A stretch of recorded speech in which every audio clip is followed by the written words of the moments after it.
Los primeros capítulos de Génesis son esenciales para entender el Antiguo Testamento. En los primeros capítulos de Génesis encontramos temas muy importantes como la naturaleza eterna de Dios, obviamente su omnipotencia, su omnisciencia, etc. Y también vemos la estructura y naturaleza del orden creado, vemos la naturaleza de la humanidad, el comienzo de la familia, la introducción del pecado, vemos el juicio por el pecado, el origen del lenguaje, obviamente pues la promesa de redención por el pecado. En el capítulo ya 12, adelantándonos un poquito, se introduce la elección por parte de Dios de una familia por medio de la cual vendría el Mesías, y todo esto es fundamental para la fe cristiana. Entonces los primeros capítulos nos ayudan a entender quién es Dios y quiénes somos nosotros, y entender el libro de los comienzos nos ayudará a comprender el resto de las escrituras y la vida misma. Ahora veamos cómo se relaciona Génesis 1 y Génesis 2. A veces hay confusión en la manera en que cuando leemos estos dos primeros capítulos del libro de Génesis, entonces vamos a ver. Es necesario entender que la relación entre estos dos capítulos no es secuencial. Más bien Génesis es como más tópica de un tema y no tanto cronológica. Entonces, en estos primeros capítulos se introduce por primera vez la palabra hebrea Toledot, la cual se refiere a las generaciones o los linajes, las descendencias. En Génesis 2 leemos del Toledot o de las generaciones, y este capítulo expande una sección detallada sobre un tema que ya se había elaborado anteriormente, es decir, en Génesis 1. Entonces, por ejemplo, leemos en Génesis 2:4, estas son las generaciones, o lo que sería la palabra Toledot, de los cielos y la tierra cuando fueron creados el día en que el Señor Dios hizo la tierra y los cielos. Entonces, Génesis 2 expande o profundiza un tema que ya se había iniciado en Génesis 1. A veces, si no tomamos esto en cuenta, puede ser un poco confuso. El capítulo 2 es un relato temático de la creación y el tema en el que se centra pues es la humanidad. El capítulo 1 es un relato cronológico. Entonces Génesis 2 da un vistazo más cerca a la creación del hombre. Génesis 2 no es un segundo relato de la creación ni es contradictorio con Génesis 1, aunque pudiera parecer, pero una vez ya lo leemos en profundidad, nos damos cuenta que no hay ninguna contradicción. Entonces Génesis 2 simplemente se aleja de un informe lineal para volver a centrar al lector en la obra única de Dios sobre el hombre. Entonces Dios formó al hombre, vemos aquí a partir del polvo de la tierra que Él había creado anteriormente, y después de formar el cuerpo del hombre, Dios inspiró vida, un alma en él. El hecho de que Dios haya elegido formar al hombre de esta manera muestra su gran cuidado en este proceso. Y ahorita en un momento vamos a ver como la diferencia del hombre en relación con el resto de la creación. Entonces, por ahora veamos qué aprendemos de Dios en estos primeros capítulos de Génesis. Bueno, obviamente, uno es que su obra creativa es única. Y vemos esta palabra también en el hebreo que es bara, si es que lo estoy pronunciando bien, y se usa solo en el Antiguo Testamento refiriéndose únicamente a la actividad creadora de Dios. Entonces, cuando vemos la palabra hebrea bara, siempre el tema es Dios.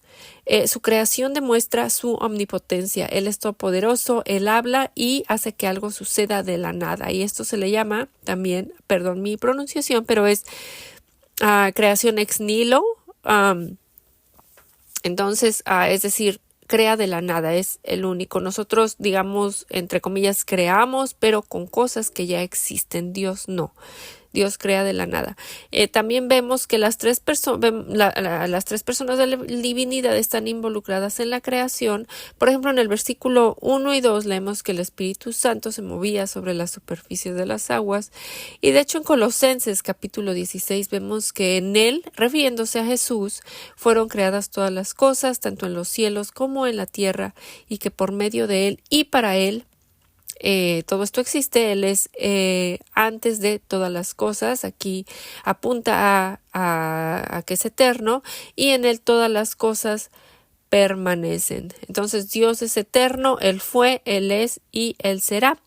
Entonces, ahora ya, esto es algo muy general acerca de Dios, pero ahora pasemos a ver ahora algunos puntos sobre la humanidad que aprendemos en estos dos primeros capítulos. Y bueno, una vez que Dios creó a la humanidad buena, el pecado no encuentra su origen en Dios, Él lo creó en su propia imagen y Dios vio todo lo que había hecho y lo evaluó todo bueno en gran manera.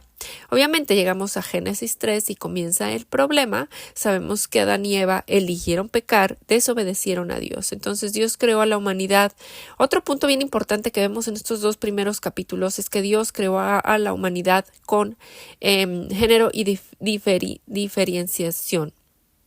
Creo que sí, lo estoy pronunciando bien. Bueno, Dios al hombre lo creó a su imagen, a imagen de Dios lo creó, varón y hembra los creó. Y este es su plan para la procreación. Cuando Él dice sed fructíferos y multiplicaos, también esto lo vemos en su origen, en su creación original, que para que este mandato se lleve a cabo de ser fructíferos y multiplicaos, obviamente va más profundo, pero así, digamos, a grandes rasgos, vemos que esto se refiere a la creación, el hecho de haber creado varón y hembra. Cuando decimos a la gente, por ejemplo, que la homosexualidad es pecado, entonces lo estamos haciendo en base, como cristianos, lo estamos haciendo en base a Génesis, esto que aprendemos en Génesis 1 y 2. Decir otra cosa, es decir, que Dios creó o que hay más, no que tanto que Dios haya creado, pero escuchamos que hay más géneros o no sé, hay tantas cosas que honestamente me confunden que no entiendo cómo. A mí se necesita hacer bastante gimnasia mental para hacer todos estos inventos, pero decir otra cosa opuesta a esto que vemos en Génesis es obviamente ir en contra de lo que Dios ya estableció desde el principio. Y es como decir, bueno, Dios, te equivocaste, ¿verdad? Por lo tanto, yo, criatura, soy Dios y me opongo a lo que el Creador dijo. Ahora yo, criatura, soy la que defino si Dios dijo hombre y varón, bueno, no. Ahora yo digo esto, lo cual, de alguna manera, es decir, yo soy Dios y yo defino, ¿verdad? Y obviamente esto lo conocemos como pecado. Otro punto es que la humanidad es similar y diferente al resto de la creación. Y similar es que, bueno, el Señor Dios formó al hombre del polvo de la tierra, que usó esta parte de la creación, como lo vemos en Génesis 2:7. Bueno, otro punto es que el ser humano es creado el mismo día que los animales. Pero veamos todas las diferencias.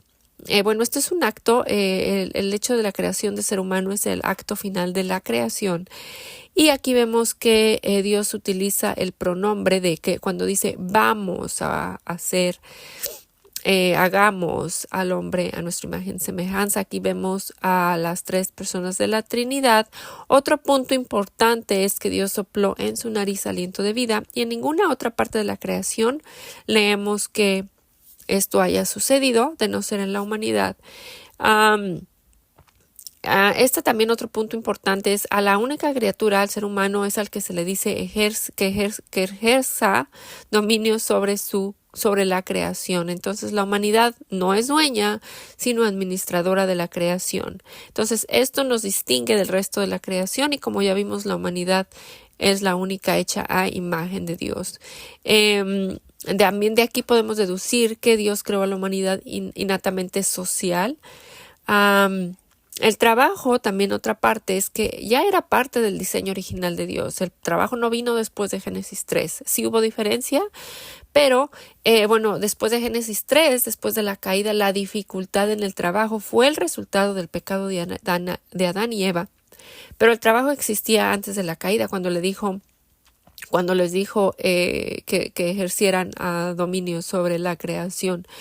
Entonces ya existía en un ambiente perfecto que Dios creó en el jardín del Edén. Entonces fue como consecuencia del pecado que Dios le dijo a a Adán, por cuanto has escuchado la voz de tu mujer y has comido del árbol del cual te ordené, diciendo no comerás de él. Maldita será la tierra por tu causa, con trabajo comerás de ella todos los días de tu vida. Espinos y abrojos te producirá, y comerás de las plantas del campo, con el sudor de tu rostro comerás el pan. Bueno, para terminar en Génesis 2:24 leemos: Por tanto el hombre dejará a su padre y a su madre y se unirá a su mujer y serán una sola carne. Esta es la intención de Dios en la relación entre un hombre y una mujer. Esta es sexualidad bíblica. El sexo ocurre dentro de este contexto solo después del establecimiento formal de una nueva unidad familiar. La relación matrimonial se estableció como la primera institución humana, y como John MacArthur comenta sobre Génesis 2:24, un hombre y una mujer constituyen la pareja para reproducirse. Esa es la realidad tal cual la vemos, y en referencia a ser una sola carne, esto se ve principal en el nacimiento de un ser humano, de esta unión entre hombre y mujer en la unión familiar.